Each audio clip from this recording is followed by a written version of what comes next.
everyone. Welcome back to the Building Bigger Lives podcast. I'm your host, Michael Regan, along with my favorite co-host, Catherine Peterson. And today we get to welcome into the podcast another guest. This time, one of my favorite people from Building Champions, Carrie Pierce. And I look forward to giving you an opportunity to get to know Carrie's story a little bit better and to understand a little more how she has really woven vision into a beautiful career, and we look forward to unpacking that. But before I dive too deep into that time with Carrie, let me welcome back Catherine to our co-host seat. How are you, Catherine? Great. Thanks, Michael. I'm excited for today and excited to get to know Carrie. We've never met in person, so I'll be learning as much from this podcast as our listeners. And one thing I want to bring up is Michael is now a songwriter in addition to all the other things he's done. So check out his Facebook page for that information. But congratulations on that. I don't know whether to say thank you or way to use the podcast to catch me off guard. Good job, Catherine. I really Yes. appreciate that. It is Yeah. it is a fun little hobby that I have, and I do enjoy playing music. And from time to time, we've recorded if it's decent. So it's not bad when you can get the lead vocalist from a band called Kansas to record one of your songs. That's not too bad. That's pretty cool. And All right, listen. and if we hear little things about music coming into the podcast, everyone will know why. So, All right, well noted. I have now been properly put in my frame. So let me welcome Carrie Pierce into the frame. Carrie, great to see you today and great to have you on our podcast. Yes, thanks for having me. So I think what I'd like to do for our audience is give them a little bit of the backstory. And I don't know how much of this you'll want to dig into. I just know that all of us have a story of how we entered into a professional career where in your case, you've certainly been a very successful real estate agent out in the Seattle market. You've since transitioned into being a very successful coach with Building Champions and working with quite a diverse group of clients. And so I think the audience would assume, well, there had to be a backstory. There had to be a, how did Carrie get on that track and what encouraged her to explore those career options? So I'd love to hear a little bit about the younger version of you. Maybe there was someone in your story that inspired you to be an entrepreneurial person. Maybe there was a situation that motivated you. And I'd love for our audience to hear a little bit about the pre-professional version of Carrie. So maybe start somewhere in that era. Sure, yeah. Well, I like to give context behind sort of where I came from and how it helped shape me who I am today. And one thing to know is I grew up with your typical blue collar parents counting pennies at the dinner table when they're paying their bills. Just they're struggling. I mean, they did their best and they did a great job, but they struggled. And so very early on, you kind of learn the value of the dollar, right? And you know that, money is something that I want to say fear, because you literally could not go within like 10 feet of the dining room table when my mom was paying her bills. It was a very bad experience. So it was that kind of thing. Fast forward to college, I just like did not know what I was going to do when I graduated. I was just trying to get through college and I went to a good college, went to University of Pennsylvania. Had to sort of pay for it myself through loans and working full time. And at the end, went to school part time. I mean, it's really learn to work hard and you learn the value of the dollar. While I was going through that, I had met somebody who was a real estate investor, and he had a great story. I mean, so much better than my story. He literally was homeless, scraped up enough money working for Orkin to put down on his first rental property, and he at that point that I met him, he had owned over and rented out over 20 investment properties. And I thought, wow, if he could do it, like maybe I could do it. And so we kept in touch. And after I graduated, I had my full-time sales job, but I just got my real estate license and started, investing. And I would first place I bought with an owner occupied loan so I could get the low interest rate, lived in it for 2 years, moved on, bought another house, rented that out, moved on, bought another house. And pretty soon I was owning and managing quite a few rentals. I think at the time I got my license, it was maybe 6 or 7. And but I did just that. I got my license. I thought, okay, well, I want access to everything fast. I'm just really getting like almost obsessed with this.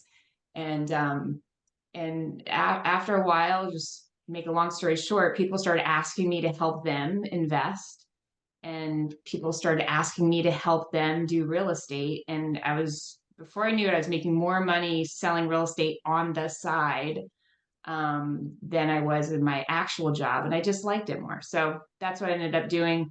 And so that's sort of how I got into real estate to begin with.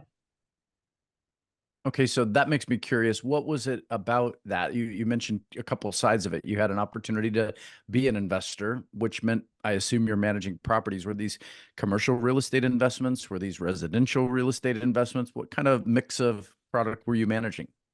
They were all residential. None of them were really commercial. I mean, I had at a certain point I had a fourplex, a triplex, and a duplex. Some people can call that commercial. I think it's not. I would just call that residential. Um, so no like businesses or like strip malls. I never really got into that.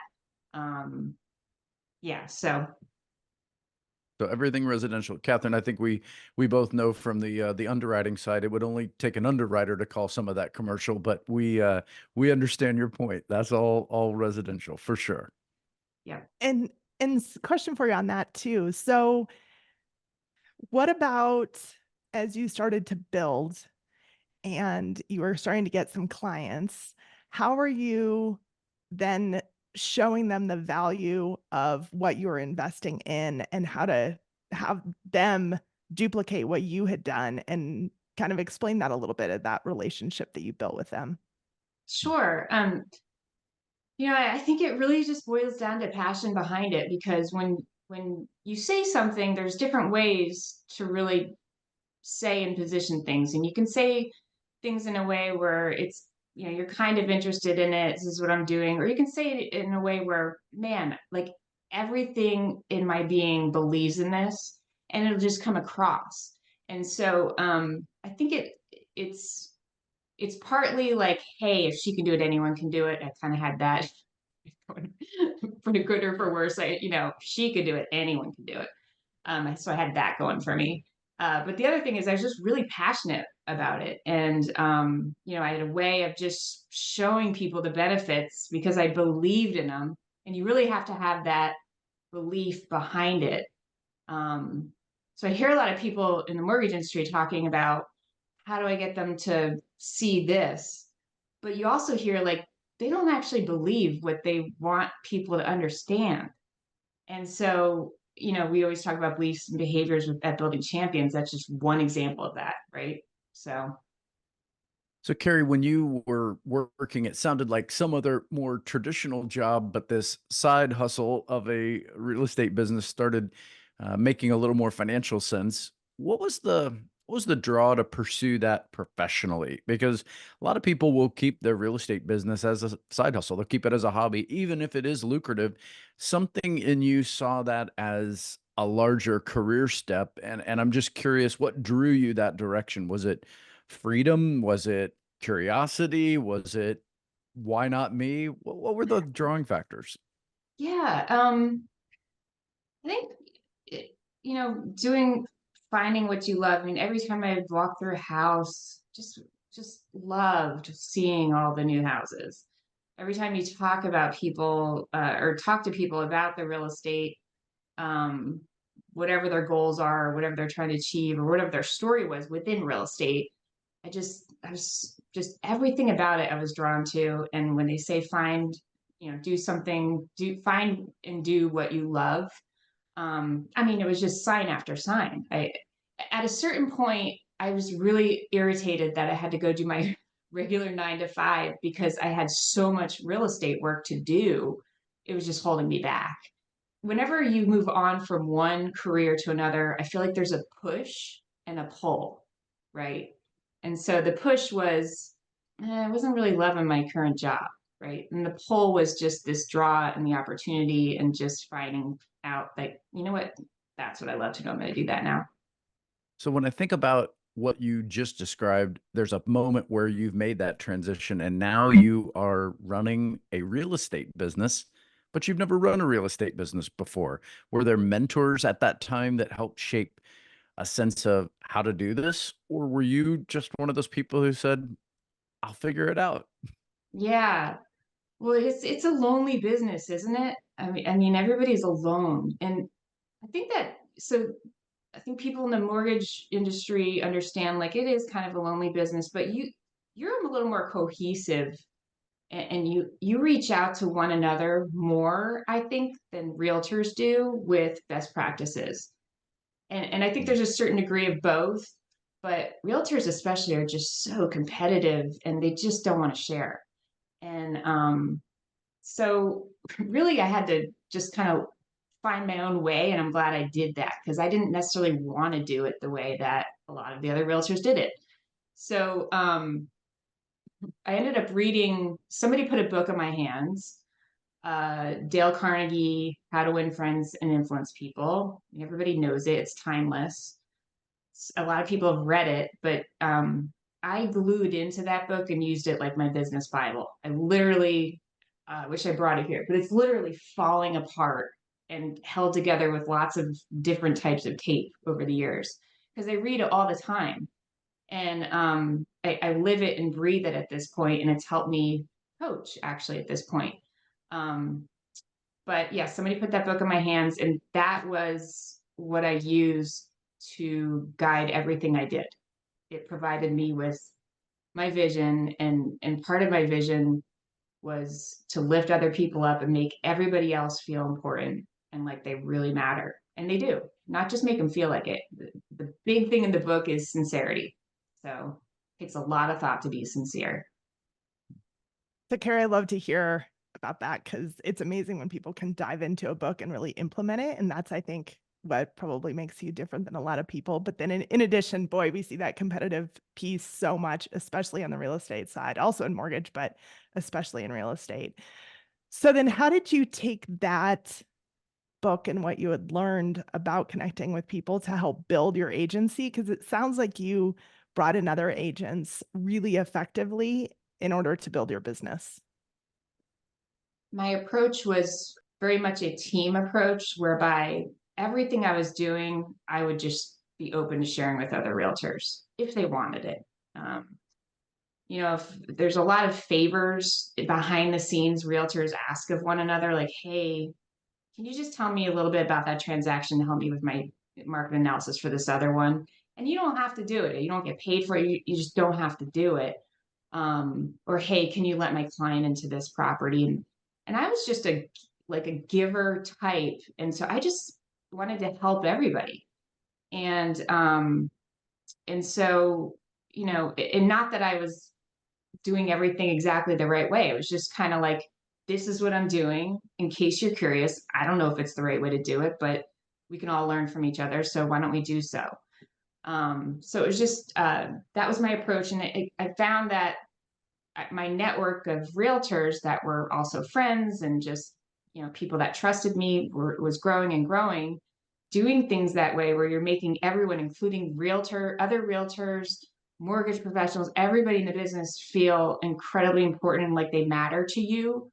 It's amazing how powerful that can be for multiple offer situations, for referrals, just anything, information that you need to gather to help you do your job. And in addition to that, I don't want to understate how important the honesty factor is here, and the sincere, like, and the extra mile, like that part of our vision. Michael, you're saying how I operated a lot from my vision, which is true.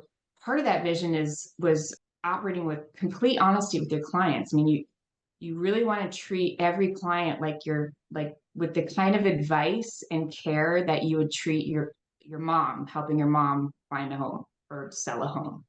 Complete honesty, brutal truth when they need it, and just gentle guidance when they need it too, right? And the extra mile means going out and researching all of the questions they don't know to ask, but that they should be asking, like you would help your mom, right? And so we would do that. And if somebody wanted to work with a builder, then I would say, hey, we don't know anything about this builder. Let's go knock on some doors of houses they built 2 or 3 years ago and see if those guys still like their house, right? Let's go find out. So you're basically you're extra miling in a way where you're really looking out for their best interest. Those aren't just words. Like, you would do the work to make sure that they have the best possible probability of having a good investment. Anyway, I just did a lot of talking, so I'll stop. No, this is well, look, we want to hear from you. So, Carrie, you're never doing a lot of talking. You're actually helping us see. And I think what Catherine's question really did a nice job of setting up for you is you're dismantling some of the myths that I think people have about successful agents. They tend to think, oh, what are the tricks? What are the little games they're playing to manipulate this whole thing into some sort of success? And you're really dismantling that to say, look, there's not a trick here. It's about integrity rooted in honesty, and it's about treating your clients the way you would hope someone would treat your mom if they were the client. Yeah, I mean, that's really refreshing, if I can use that term, because so many times we get left assuming there's a more I don't know, complicated story, and in fact yours is a really simple one. And I don't think our audience would know this unless we told them, but I think that led you to a place where there was a season where you were by volume the most successful agent in the state of Washington, leading a group of agents to really high levels of measurable success. And yet I don't think that's something you ever wear on your sleeve. You're still right. talking like, I'm just Carrie. It's a great byproduct of operating in a way where you're holding your principles first, right? But that what that did was it generated so many referrals to the point where I had to hire building champions. I had like more people than I could handle, and I was really picky about the other realtors I would have on my team because they had to match my vision. They had to match the principles, and they had to show me that, and they had to read the book. I had everybody read the book before they came on. But yeah, so there were so many referrals. I couldn't handle what was going on. And at that time I had a 3-year-old and a set of twins that were like newborn twins. And I hired building champions at that point, just hearing about you guys from another mortgage officer he's I mean, he's the greatest. He's the greatest. Michael knows this. He's so good. Carrie Day from he's with Cornerstone, I believe now still. Um, he was my guy, and so he heard my story and he said, "You need to call Building Champions," and I did, and they taught me how to form boundaries and create a life plan and be able to focus on what was really important to me, which was my kids. And so I stopped there, time out, restructured the business in a way where I was fully present for my kids and took on a partner. And now that's what I do. Just work at Building Champions and I take care of my kids. So, Carrie, there was a leap there. So I'm going to go back. So, Yeah. because there's lots of building champions clients, but there's people who make that leap to coaching, and there's people who are just clients forever, let's say. Mhm. And so, where did that switch happen where you thought, you know what? I'm going to explore this as my career instead of real estate that I've been so successful in. So, when did that switch happen for you? Yeah. So it is actually planned out as part of my life plan. I just saw what it did for me and how much of a game changer it was when I hired them, that I just thought, oh man, if I can't be doing nothing, right? And I eventually do want to just give the business over to someone and have somebody run it. And they do a beautiful job, and that's still what's in effect. But I really wanted to be able to do this for other people. And so in 2017 or 18, I got accredited for coaching, and I started. And so I kept in touch. I kept in touch with Building Champions. I kept, sending them letters and just calls and kept. Finally, the stars aligned, timing was right, and I joined. Yeah, That's I great. do. I do remember hearing a lot about you during that season and then getting to meet you in person. I think at our Building Champions experience retreat was the first time I got to say hello. And you're right, Carrie Day was very, very, forward with me, like, "You have to spend some time getting to know Carrie Pierce," and I'm thankful that he was so certain about that, and it makes sense now hearing your side of the story. And so at some point you've made this transition from being a coaching leader within the group that you lead to coaching other leaders, and you've been doing that now, but somewhere along the way, I believe another piece might have come out of your life plan. You had a story to tell that needed to be captured in a book, and memory tells me that that was another big piece of the story. Tell us where the book came from and tell our audience a little bit about your book. Yeah, thanks for bringing it up. So I wrote a book called Handwritten Notes, Learn How a Small, Powerful Act Can Enrich Your Life. And what it is basically the philosophy and story that I had told you in a form that can be very therapeutic and enriching and just very necessary in this day and age when everybody's glued to their phones and constantly thinking about themselves, the social media, the presentation of self, just a way to get out of your own head and think about other people. So, and it really was baked out of the Dale Carnegie principles, and I mentioned them in the book. But writing cards was something I did regularly with clients, with title reps, with mortgage officers. I just wrote cards on cards on cards and tried to aim to sincerely lift them up and make them feel great and important. I never took credit, like always gave my clients credit for the hard work that it took to get them to where their real estate goals took them. Okay. I might have Mm. worked hard and done a lot of work in the background, but that was not in their mind what was important. It's like, look what you did, right? And so it's just getting out of yourself and thinking about other people and how what you appreciate about them and putting it on a card. And it's such a simple thing to do, but it's just a very enriching sort of action for a lot of reasons. So that's the book. Carrie, so Carrie, I noticed a post you made in researching for the podcast where you approach notes differently, and I just want to make sure we point this out because you said something like you put down your phone, you think for a minute about some people who have influenced your life that day, you sit with it for a little bit, and then you write.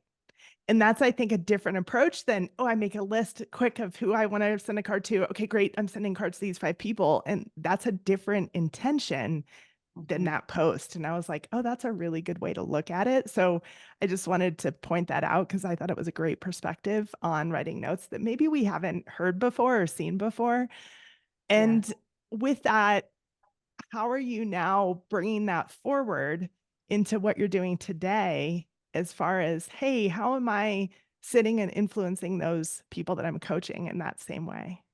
Yeah, what a great question. So we have the Building Champions has the cards. I just pulled them out here. So we have cards and you can write them to clients and these it's never been a better opportunity to write cards to clients when you coach them because you're calling out their best and you're reminding them of what their talents and skills are to get them through challenges, right?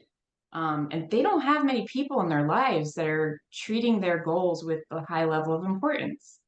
And so you do that through your calls with them, their meetings with them, but you can also touch point it with cards. I think it's something tangible that they can show their spouse. Hey, look what this person said about me. Whereas you wouldn't like show an email, right? So it's just there's something about the cards and having it imprinted that makes it a little different and special. Like that's how to differentiate your safe self these days, right? Like the good old fashioned card.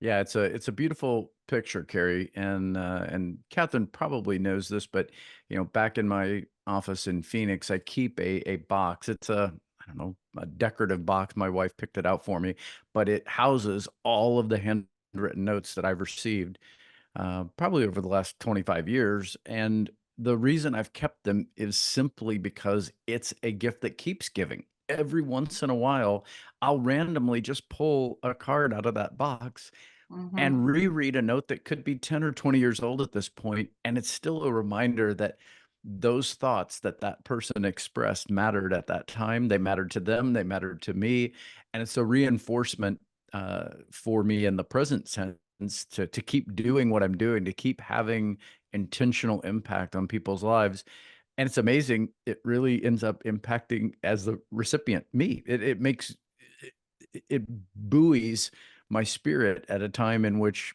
they would have no idea of like you have no idea that where those notes you're writing today are going to impact someone in 10 or 20 years down the road. Right. Legacy stuff, right? For sure. It's hard For to think sure. of emails as legacy stuff. Like cards, I yeah. I agree with you on this. In fact, when you said it that way, that was such a simple, and it's just like Catherine, pointed out that the way that you do this, don't miss this. Our audience might assume, oh, I make out my list. No, you do it this way. Same thing with the intentionality between this. We could send that same message via text or via email. I don't know about you. My text messages disappear after 30 days. My email server deletes them after 90 days. They're gone. And even if Mhm. I printed them out, I don't know, it doesn't have the same It lasting feels, appeal. yeah, it feels like it disappears in air. There's no tangibility. Mhm. So, Carrie, as we look forward, I just want to tie down with a couple of thoughts. You've clearly demonstrated that vision was a big piece of what you did, but the way in which you implemented vision wasn't some master plan with all these orchestrated steps. It was more about the vision of what's possible and exploring the possibilities and being willing to use that natural curiosity to figure out not just how to do things, but maybe even to learn things that didn't work along the way that allowed you to adjust as well. And I hope our audience is picking up on that. We sometimes talk about vision and it seems lofty to some of our clients. The way you describe it doesn't seem lofty. It seems like, wow, this person is just willing to look forward, envision what's possible, and then go explore it. And so I'm curious now, what does the future look like for Carrie Pierce as we sit, mid-year of 2024? What do you see as you look down the corridor of the next 3 to 5 years of your career as a coach? Yeah, I'm really happy where I'm at. I guess that's almost proof that the life planning works, right? I'm here. My kids are in their, 12, and they're the ages where next 3 to 5 years is going to be about them, right? And I'm very happy at building champions. And I imagine that once they move on to college, they're not there yet, but they will be at some point, then there's just more to take on at building champions and more work that you can do. So I think for now it's just more of the same, which I'm very happy with. I'm happy with the fact that I don't need more and to constantly seek things elsewhere when I know what I have is pretty good. And we're getting close to the end of our time, but I think there's an important question. So, what might our audience need to hear from you that they might not be able to hear or intake from a manager, peer, coworker right now? Because I think you have a very unique perspective as a coach and real estate agent. Yeah, I think that having integrity, people don't normally look at having integrity and doing the right thing and going the extra mile. People don't normally associate that with exceptional success, but just trust that it does. I think you need to trust that you don't have to make the sale. You don't have to try to sell people. It's sales, but it's not. You focus on doing the right thing and focus on that referral base and it'll come to you and you can be very successful with it. Carrie, that's a beautiful way to button this down, and it reflects everything you've told us over the last 30 minutes. I'm so thankful that you spent some time with us. Our podcast is better because of guests like you, and thank you for just giving us some insights on the simplicity and the beauty of a vision and a life plan well lived. And my hope is that not only that the next 3 to 5 years are fruitful for you professionally, but I hope that time with your kids is really rich. I know Catherine and I don't want to sound like we're a lap or two ahead of you on the track, but Catherine with kids that are in college, me on the other side of it, you're so right to see that in that way, because those moments won't come back, and you want to get the most out of them. So it's good to hear you make that clear, even in the context of your story. I hope our audience is paying attention to that as well. Catherine, any closing thoughts before we tie out today? So, Carrie, it's been great to get to know you a little bit better. And I love your message of being sincere and having integrity and working hard for your client, because that's definitely something that Michael and I have worked on for a long time, and also that we bring up a lot in our podcast. So it's a great just reminder for everybody. Plus, just putting that love into a card and sending it out. So check out Carrie's book. Thanks so much for being here. We are so happy you're here. Please come back again. Any closing thoughts from you, Carrie, and then we'll get this puppy closed up? No closing thoughts. I'm just really thankful that you guys had me on. I appreciate it. Well, we're glad to have you. And to our audience, please enjoy the podcast on Apple. But if you do prefer video, find us on YouTube as well. And know that we value your thoughts and your comments as you post, as well as your shares with folks that might be interested in hearing from a professional like Carrie Pierce. We thank you so much for joining us, and we'll catch you again soon on an episode of Building Bigger Lives.